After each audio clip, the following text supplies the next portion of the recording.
오늘 우리가 함께 생각할 하나님 말씀은 마태복음 25장 1절로 13절 말씀입니다. 함께 봉독하겠습니다.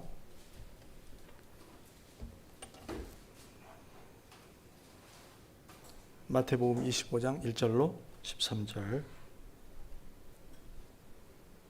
오늘은 제가 한번 쭉 10석절을 봉독하도록 하겠습니다. 그때에 전국은 마치 등을 들고 신랑을 맞으러 나간 10처녀와 같다 하리니 그 중의 5은 미련하고 5은 슬기 있는 자라. 미련한 자들은 등을 가지되 기름을 가지지 아니하고 슬기 있는 자들은 그릇에 기름을 담아 등과 함께 가져갔더니 신랑이 더디 오므로 다 졸며 잘세. 밤중에 소리가 나되 보라 신랑이로다 맞으러 나오라 하매 이에 그 처녀들이 다 일어나 등을 준비할세. 미련한 자들이 슬기 있는 자들에게 이르되 우리 등불이 꺼져 가니 너희 기름을 좀 나누어 달라 하거늘 슬기 있는 자들이 대답하여 이르되 우리와 너희가 쓰기에 다 부족할까 하노니 차라리 파는 자들에게 가서 너희 쓸 것을 사라 하니 그들이 사러 간 사이에 신랑이 오므로 준비하였던 자들은 함께 혼인잔치에 들어가고 문은 닫힌지라. 그 후에 남은 처녀들이 와서 이르되 주여 주여 우리에게 열어주소서. 대답하여 이르되 진실로 너희에게 이르노니 내가 너희를 알지 못하노라 하였느니라. 그런즉 깨어 있으라. 너희는 그 날과 그 때를 알지 못하느니라. 아멘. 어떻게 살아야 할 것인가를 비유 이야기를 통해서 가르쳐 주셨습니다. 24장에도 그 비유 이야기가 나오는데 오늘은 25장에 나와 있는 이 세 편의 이야기를 좀 분량이 많지만 그 핵심만을 관통해서 살펴보도록 하겠습니다. 첫 번째 이야기는 방금 우리가 봉독했던 10처녀 비유입니다. 그 비유 이야기는 간단하게 요약하자면 이런 내용입니다. 처녀 10명이 등불을 들고 신랑을 맞으러 나갔습니다. 이건 아마 고대 근동사회에서 이스라엘 포함한 근동사회에서 결혼 풍습을 반영하는 것 같습니다. 우리는 낮에 결혼식을 올리지만 그들은 밤에 등불이 필요한 그런 밤에 혼인식을 거행했던 것 같습니다. 슬기로운 5처녀는 충분한 기름을 준비했습니다. 그러나 미련한 5처녀들은 준비하지 않았습니다. 신랑이 오는 것이 늦어졌고 정작 신랑이 왔을 때 미련한 처녀들은 등불을 밝힐 기름이 부족하였습니다. 충분히 기름을 준비한 그 슬기로운 처녀들은 신랑을 맞아서 혼인잔치에 들어갔고 준비되지 않은 처녀들은 그 잔치를 놓쳐버렸습니다. 이 10처녀 비유를 해석할 때 참 재밌는 얘기들이 참 많은데 비유 해석에서 우리가 상당히 주의해서 접근해야 할 부분은 비유는 큰 가르침, 큰 주제를 잡는 게 참 중요합니다. 세부 사항들을 일일이 그 의미나 그 세부 사항이 가르치는 것들을 다 밝히거나 짝을 맞추려고 하면 비유가 엉뚱한 방향으로 흘러가게 됩니다. 다만 이런 비유 큰 범주 안에 풍유라는 범주가 있는데 풍요로 분명히 우리가 볼 수 있는 말씀은 상당히 세부 사항을 다 존중해야 됩니다. 그래서 거기에 등장인물, 거기에 일어나는 어떤 사건, 거기에 거기서 우리가 발견할 수 있는 어떤 사물들의 의미가 다 부여됩니다. 비유 중에 가장 고전적으로 오해를 받고 있는 비유가 선한 사마리아 사람의 비유입니다. 선한 사마리아 사람의 비유는 딱 한 가지 핵심 주제가 있습니다. 그것은 내 이웃이 누구냐 하는 겁니다. 그리고 이웃의 어려움을 보면 그들을 도우라는 아주 단순 명료한 교훈을 주는 것이 그 선한 사마리아 비유의 핵심입니다. 그런데 고래로 역사적으로 많은 목회자들과 학자들이 그것을 풍요적으로 해석하는 오류를 많이 범했습니다. 그런데 재미있게도 가장 대표적인 사람이 어거스틴입니다. 어거스틴은 거기 하나하나에 굉장히 많은 의미를 부여해가지고 거기에 나귀는 뭐고 또 거기에 그 강도 맞는 사람을 데리고 간 집은 뭐고 그런 것을 다 신학적으로 의미를 부여해가지고 해석을 했습니다. 여러분 그 얘기는 들으셨을 줄로 압니다. 조금 얘기가 많이 빗나갔습니다만 여기서 몇 가지 중요한 확실한 사실 외에는 풍요적으로 해석하는 것은 이 비유의 핵심을 놓치기 쉬운 오류를 범할 수가 있습니다. 여기서 신랑은 누구나 독자가 알아차릴 수 있듯이 다시 오시는 예수님입니다. 등과 기름이 무엇인가에 대해서 많은 얘기가 있습니다. 그러나 그것은 이 비유의 핵심이 아닙니다.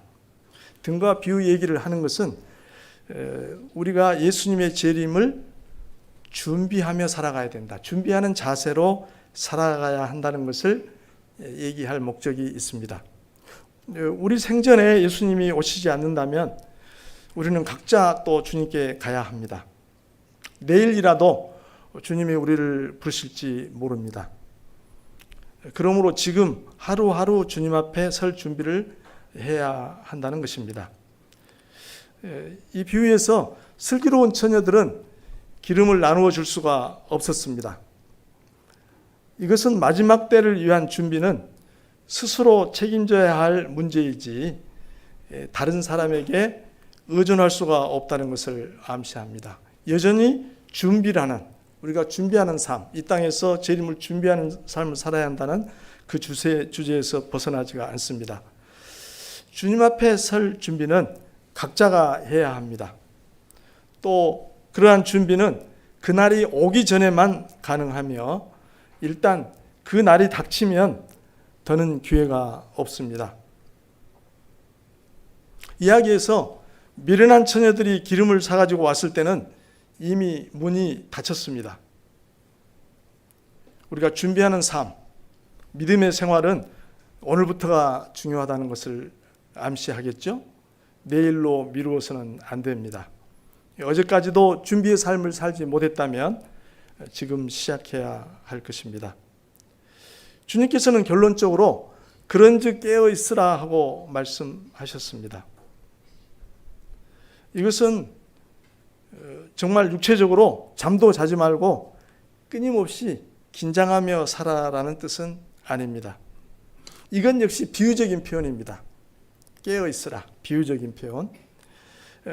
이야기에서 슬기로운 처녀들도 함께 잠을 잤습니다. 10처녀가 다 잠이 들었습니다. 신랑이 오는 것이 늦어지자. 그러나 그 슬기로운 5처녀는 준비가 되어 있었습니다. 따라서 깨어 있으라는 것은, 깨어 있다는 것은 언제 주님이 오시더라도 또 언제 주님께 갈지라도 잘 준비가 되어 있는 상태를 의미합니다. 그러면 잘 준비가 되어 있는 상태란 구체적인 내용이 뭘까요? 많은 얘기를 할 수 있을 겁니다. 그러나 한마디로 요약한다면 신실한 믿음을 견지하는 것일 것입니다. 신실한 믿음을 지켜나가는 것. 우리는 날마다 주님 앞에 설 준비를 하고 있는지, 우리의 믿음이 잠을 자고 있지 않은지를 이 비유를 통해서 되돌아봐야 되겠습니다. 열 처녀 비유는 주님의 재림을 준비하는 삶을 가르쳐 주고 있습니다. 그렇다면 주님의 재림을 준비하는 삶이란 구체적으로 어떤 것인가? 우리에게 그런 궁금증이 떠오를 수 있습니다. 다음 비유 이야기가 그것을 알려줍니다. 두 번째 이야기는 너무나 유명하고 우리가 잘 알고 있는 달란트 비유입니다. 그러나 달란트 비유 역시 참 해석이 다양다기합니다. 사실 쉽지가 않습니다. 오늘 설교자의 역량이 미치는 한에서 성령께 의지하면서 말씀을 드려보려고 합니다. 거기 첫 부분만 우리가 이미 개인 성경 읽기에서 읽었지만 첫 부분만 읽고 얘기를 풀어가도록 하겠습니다. 14절, 15절 우리 한 목소리로 읽어볼까요? 또 어떤 사람이 타국에 갈 때 그 종들을 불러 자기 소유를 맡김과 같으니 각각 그 재능대로 한 사람에게는 금 5달란트를, 한 사람에게는 2달란트를, 한 사람에게는 1달란트를 주고 떠났더니,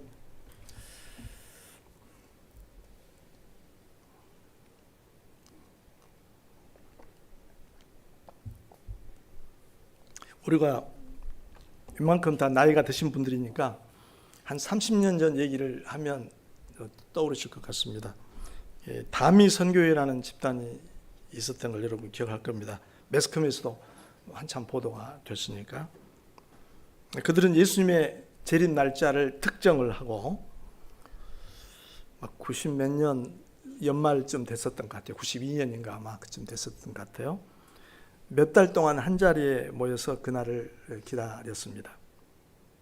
사실 그 다미 선교회 대표되는 분은 기독교 출판계에서 상당히 선두적인 역할을 했던 분 중에 하나고 번역도 많이 했던 분입니다. 우리가 그 이름을 익히 아는 분입니다. 가정도 직장도 다 팽개치고 흰옷을 입고 비밀 장소에 모여서 오직 예배만 드렸습니다. 그들은 이것이 주님의 재림을 기다리는, 대비하는 방법이라고 오해했던 것입니다. 그들이 재림 날짜를 정한 것도 잘못이지만 재림을 기다리는 방법도 틀렸습니다.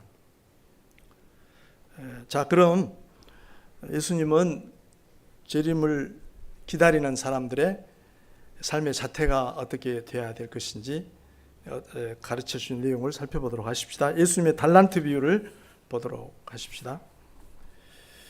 그 긴 이야기를 짧게 이렇게 요약을 해봅니다.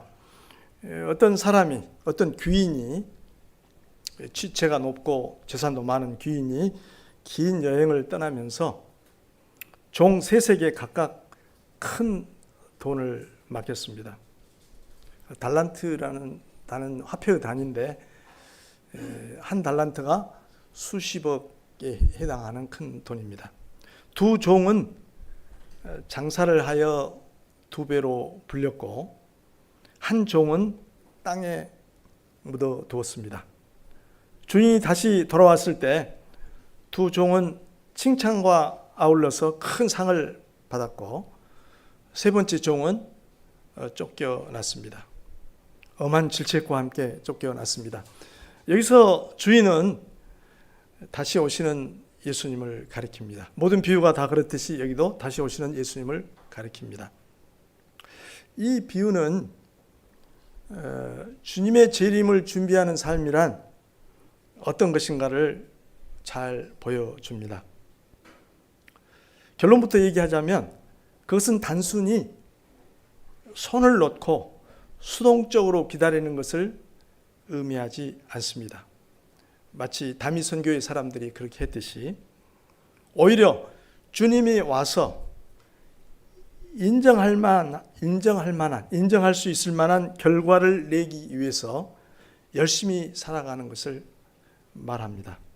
그것이 바로 주님의 재림을 기다리는 삶입니다. 주님은 우리 각자와 셈을 하시게 될 것입니다. 전체 주제를 그렇게 생각해 봤고요. 종들이 받았던 달란트, 이것이 참 우리가 풀어야 할 큰 과제입니다. 달란트는 물론 화폐의 단위라고 했죠. 이 달란트라는 말에서 나중에 탤런트라는 말이 나왔습니다. 재능을 의미하는 탤런트라는 말은 그 용도가, 그 용법이 15세기에 와서야 확립됐기 때문에 그 의미를 비유를 해석하는데 적용해서는 안 되겠습니다. 달란트는 본래는 노동자의 20년간 품삯에 해당할 만한 큰 돈이었습니다. 그럼 그 달란트가 구체적으로 무엇을 가리키는지 여러분도 나름대로 떠오르는 단어들이 좀 있을 겁니다. 또 여러 번 이 설교를 들었고 성경 읽을 때마다 생각을 했고, 이번에도 달란트 그 교재에서는 뭐라고 했던지 제가 기억이 안 나는데 많은 제한이 있습니다. 우선 이것은 단순히 재능을 의미하는 것이 아닌 점은 아까 달란트 그 단어의 뜻에서 살펴봤습니다.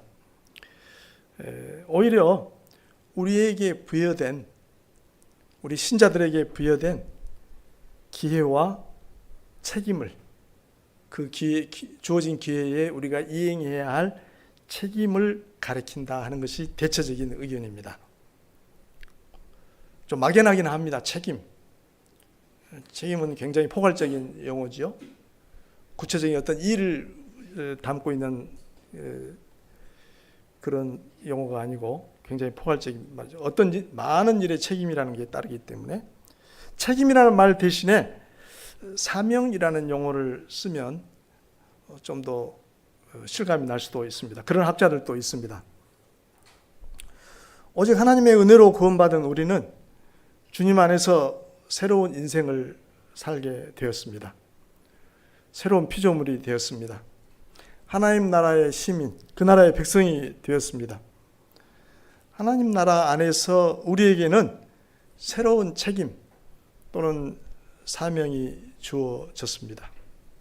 그리고 우리는 이 세상에 사는 동안 그 책임을 이행하고 그 사명을 수행해 가야 할 기회를, 수행해 갈 수 있는 기회를 얻었습니다. 우리가 처한 곳, 사람의 생존 방식은 다 똑같죠? 가정, 교회, 직장, 사회, 국가, 우리가 처한 곳에서 하나님 나라를 전파하고 하나님 나라를 이루어 가야 할 책임 또는 사명이 우리에게 주어졌습니다. 우리에게는 나 자신을 거룩하게 가꾸어 가야 할 책임이 있습니다. 내게 주신 자녀를 주님의 사람으로 키워가야 할 책임이 있고, 가정을 주님이 다스리는 행복한 가정으로 갖고 가야 할, 꾸며가야 할 책임이 있습니다. 머리이신 그리스도의 몸의 지체로서 교회를 튼튼히 세워가야 할 공동의 책임이 우리에게 있습니다. 또 우리는 복음의 증인이고 세상에 나가서는 빛과 소금이 되어야 할 책임이 있습니다. 주님을 따르는 믿음의 사람, 신자인 우리는 단 한 사람도 달란트를, 이 책임과 사명이 따르는 달란트를 받지 않은 사람이 없습니다. 오늘 이야기에 보면 우리에게 주어진 달란트는 사람에 따라 크기가 다를 수 있다고 했습니다. 15절에 보면 각각 그 재능대로 달란트를 나누어 주었다고 했습니다. 5달란트, 2달란트, 1달란트. 재능대로 이 말은 능력을 따라, 능력에 따라 이런 말인데, 능력에 따라서, 재능에 따라서 달란트를 나누어 주었습니다. 우리의 능력이나 우리가 가진 어떤 미덕으로 구원을 받은 것은 아니지만 사람마다 능력이 다른 것이 사실입니다. 하나님께서는 각자의 능력을 보시고 능력대로 책임을 맡겨주십니다. 한편 그 능력이란 사람이 인간적으로 고유하게 가지고 있는 어떤 것 이상으로 우리 믿는 자가 주님으로부터 부여받은 또 우리가 가지게 된 믿음의 분량을 포함하는 것으로 보입니다. 우리의 믿음이 자랄수록 우리의 책임과 사명에 대한 인식은 깊고 높아갈 것입니다.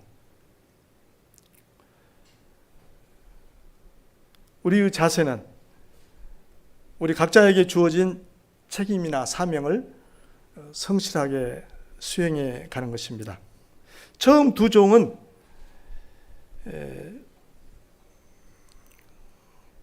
받은 것은 서로 달랐지만은 자기 사명에 충실하여 똑같은 칭찬을 받았습니다.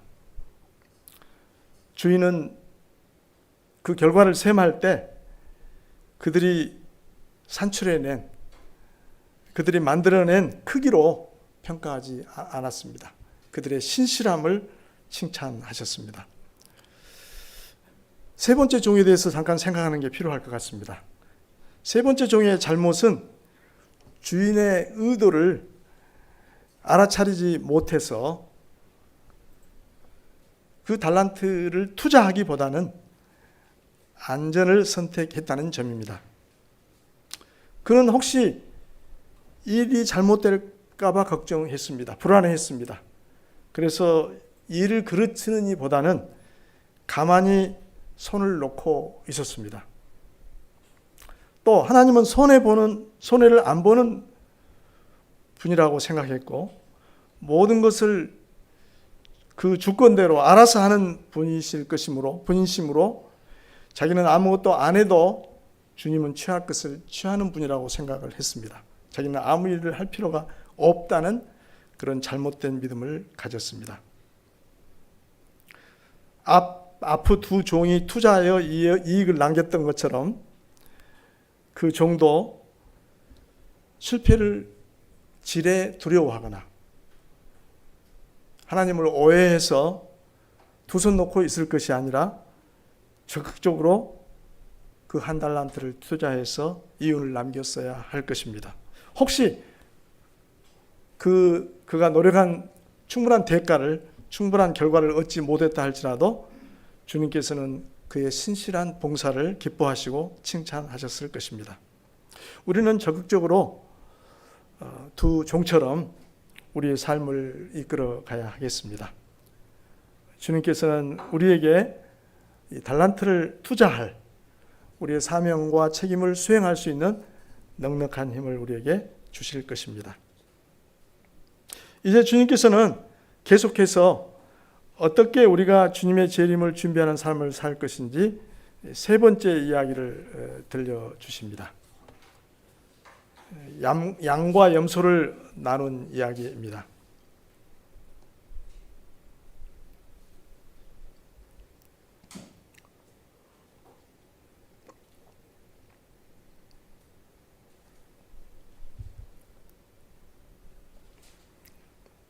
예수님이 재림하실 때 어떤 일이 있을까? 성경에는 예수님 재림 때에 전개될 상황들을 여러 가지 언어로 묘사하고 있습니다. 서신서에도 있고 복음서에도 있고 또 요한계시록에도 나타나 있습니다. 사실 그런 기록들을 읽으면서도 우리의 상상과 함께 참 그날 그 장면들이 궁금하고 가슴 두근거려집니다. 세 번째 이야기는 그때 있을 최후의 심판 장면을 생생하게 보여줍니다. 거기도 앞부분만 몇 절 읽어보도록 하겠습니다. 31절부터 33절까지만 우리 읽도록 하겠습니다. 같이 읽습니다. 인자가 자기 영광으로 모든 천사와 함께 올 때에 자기 영광의 보좌에 앉으리니 모든 민족을 그 앞에 모으고 각각 구분하기를 목자가 양과 염소를 구분하는 것 같이 하여 양은 오른편에 염소는 왼편에 두리라. 방금 우리가 읽었듯이 이 이야기에는 실제 상황과 비유가 뒤섞여 있습니다. 31절은 실제 상황을 얘기한 겁니다. 인자가 자기 영광으로 천사와 함께 재림하십니다. 그래서 영광 보좌에 앉으실 것입니다. 이건 비유가 아니고 실제 상황입니다. 그러나 32절에 가면 민족을 구분할 때 양과 염소를 목자가 구분하듯이 하실 것이야 하는 데 와서는 비유를 살짝 채용하고 있습니다. 여기서 인자는 예수님이 내가 1인칭으로 말씀하시지 않고 이 이야기를 마치 다른 분 얘기를 하는 것처럼 3인칭으로 인자라고 거론을 하셨죠. 그런 용법은 우리가 복음서에서 많이 발견합니다. 여러분 아시는 대로 인자는 예수님이 자신을 부르시는 호칭입니다. 다니엘서 7장 14절에 나오는 용어인데 거기에 보면 다니엘은 인자 같은 이가 하늘 구름을 타고 와서 하나님께 나아가 우주 만물을 다스리는 권세를 받는 장면을 봅니다. 이처럼 인자 되신 예수님은 다시 오셔서 모든 민족을 모아놓고 목자가 양과 염소를 구분하듯이 이제 우리의 집어넣기 위해서 구분하는 거죠. 둘로 가르칠 것입니다. 한 무리는 예수님께 칭찬과 영광을 받겠지만 양의 무리죠. 다른 한 무리인 염소 무리는 저주와 심판을 받을 것입니다. 그럼 이처럼 중요한 나눔의 기준은 무엇인가? 우리가 좀 주목해야 할 부분입니다. 그것은 곤궁한 처지에 있는 사람들을 향한 관심과 섬김입니다. 곤궁한 처지에 있는 사람들을 향한 우리의 관심과 섬김이 그 나눔의 기준이 되고 있습니다. 35절, 36절을 우리 같이 읽어보겠습니다. 35, 36절 같이 읽어봅니다. 내가 줄일 때 너희가 먹을 것을 주었고 목마를 때 마시게 하였고 나그네 되었을 때 영접하였고 헐벗었을 때 옷을 입혔고 때에 돌보았고 옥에 갇혔을 때에 와서 보았느니라. 예수님은 공궁에 처한 사람들을 도와주는 것이 예수님 자신에게 한 것이라고 말씀하셨습니다. 여기서 우리가 반드시 짚고 넘어가야 할 부분은 우리가 선행으로 구원을 받는다는 말은 결코 아닙니다. 오히려 진정한 제자는 선한 행동으로 자신이 구원을 받았음을 드러내게 된다는 말씀입니다. 그러한 모습을 찾을 수 없는 사람은 누구도 자신을 하나님 나라의 상속자라고 부를 수가 없을 것입니다. 그런데 여기서 이제 주목해야 할 점이 하나 있습니다. 더 우리들이 깊이 생각해야 할, 눈여겨봐야 할 점입니다. 예수님은 도움의 대상을 특히 내 형제 중에 지극히 작은 자 하나라고 말씀하셨습니다. 우리 40절 같이 읽어보도록 할까요? 40절 읽어봅니다.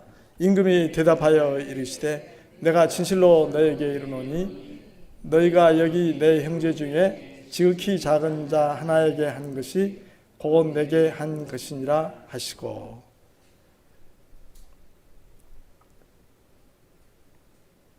내 형제 중에 지극히 작은 자 하나라고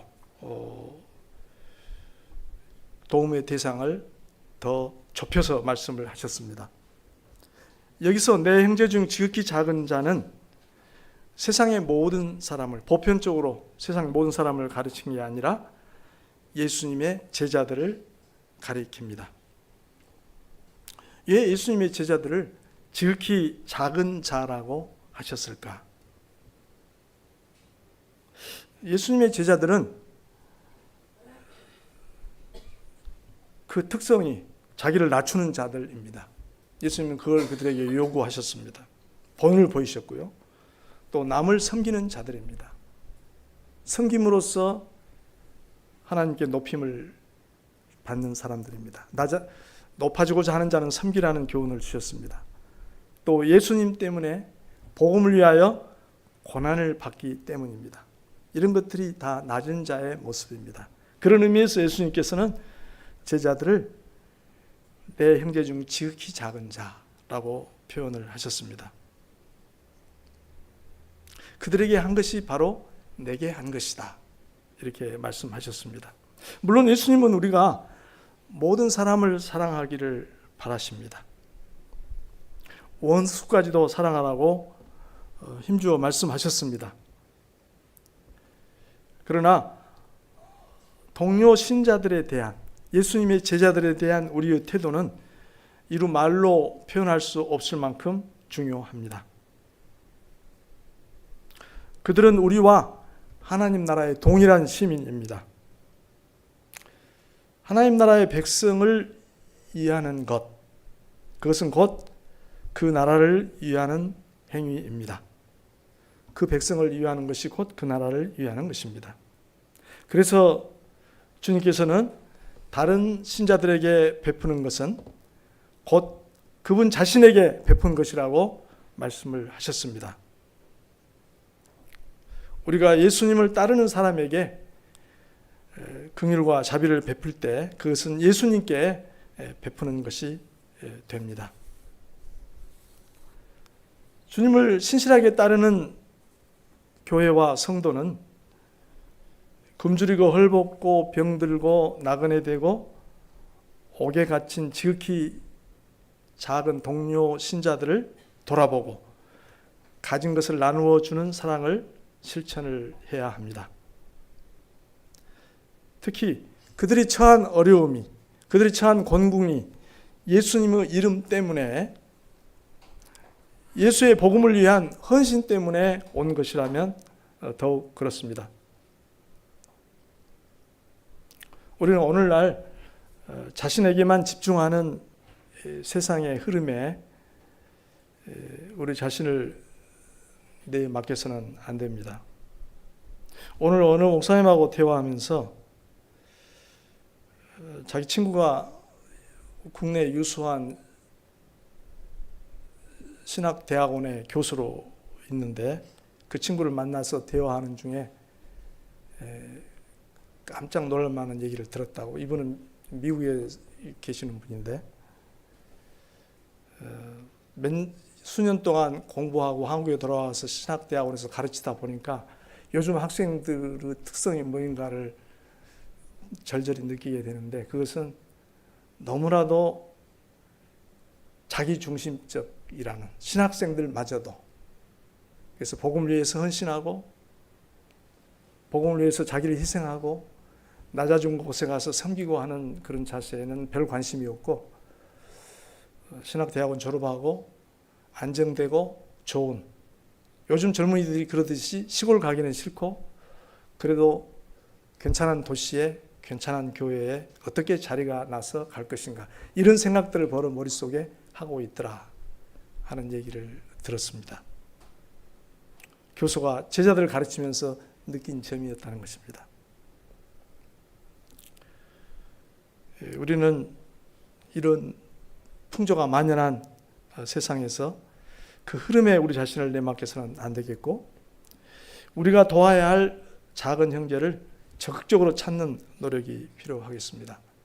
사실 여기서 예수님이 예로 들었던 이런 도움들은 무슨 큰 기관을 설립하고 기구를 설치하고 엄청난 운동을 벌이고 많은 돈을 투자하고 해야 할 일들을 열거하지 않으셨어요.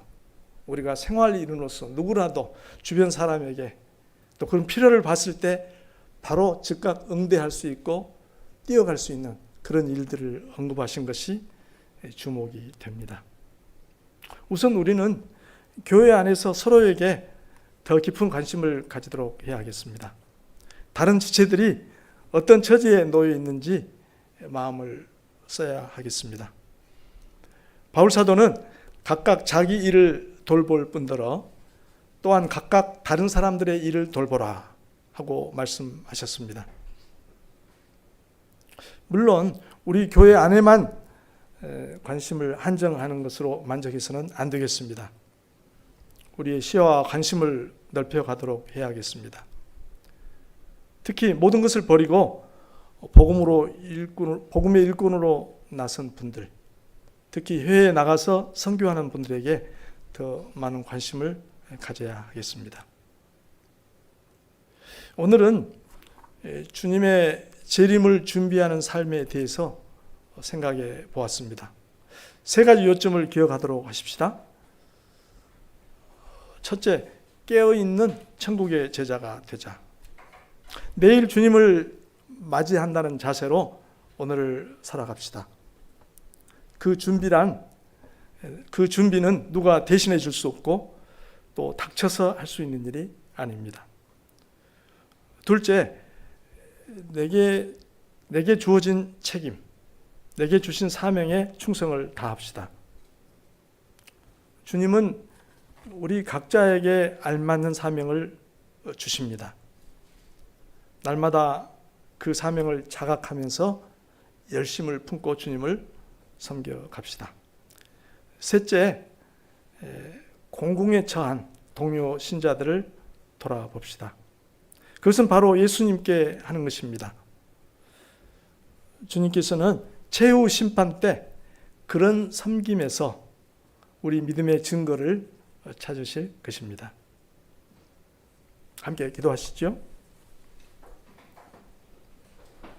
자비하신 주님, 오늘 저에게 주신 말씀에 감사드립니다. 예수님께서 들려주신 세 가지 이야기를 통해서 우리가 주님의 재림을 기다리며 사는 이 땅의 삶 가운데 어떻게 살아가야 할 것인지를 가르쳐 주셔서 감사합니다. 저희는 주님의 재림을 확신하고 대망하는 자들로서 깨어있는 제자들이 되게 해 주옵소서. 저희 각자에게 주신 사명을 자각하고 충성을 다하게 하옵소서. 저희가 이웃을 사랑하는 가운데 공공한 처지에 있는 믿음의 형제들에게 더욱 관심을 기울이게 하옵소서. 우리 구주 예수님의 이름으로 기도드립니다. 아멘.